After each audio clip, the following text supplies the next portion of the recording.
ഇതൊരു കോൺവൊക്കേഷൻ സെറിമണിയാണ്. ഞാൻ ചില വേദികളിൽ കേൾക്കുകയുണ്ടായി, ഈ കോൺവൊക്കേഷൻ എന്താണ്, കോൺവൊക്കേഷൻ എപ്പം നടത്തണം, അതൊരു കോഴ്സ് കഴിയുമ്പം നടത്തേണ്ടതല്ലേ, അത് ഇടയ്ക്ക് വെച്ച് ഓരോ ലെവലിൽ കോഴ്സ് നടത്തേണ്ട ആവശ്യമുണ്ടോ തുടങ്ങിയ പരാമർശങ്ങൾ ഞാൻ കേൾക്കുകയുണ്ടായി.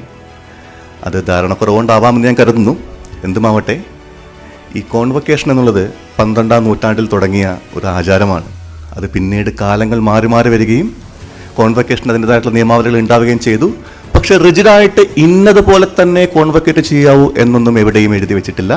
എഴുതി വെച്ചിട്ടുണ്ടെങ്കിൽ തന്നെ അത് ബാലിശമായ ന്യായമായിട്ട് എനിക്ക് തോന്നുന്നു.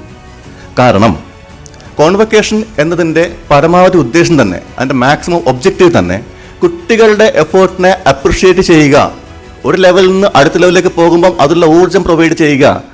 അതിന് പ്രത്യേകിച്ചൊരു മുഹൂർത്തമോ കാലമോ സമയമോ ഒന്നും നോക്കേണ്ട ആവശ്യമില്ല എന്നാണ് എനിക്ക് തോന്നുന്നത്. അതുകൊണ്ട് തന്നെ AAA കൊമേഴ്സ് അക്കാഡമിയിൽ നമ്മൾ ഇനിയും വിജയങ്ങൾ വാർത്തെടുക്കും, ഇനിയും ഇതുപോലെ സദസ്സുകൾ നമ്മൾ ഒരുക്കും, ഇതുപോലെ വിജയികളെ നമ്മൾ ഇനിയും ആദരിക്കും. അതുതന്നെയാണ് ഞങ്ങളുടെ പ്രാർത്ഥനയും ഞങ്ങളുടെ ആഗ്രഹവും.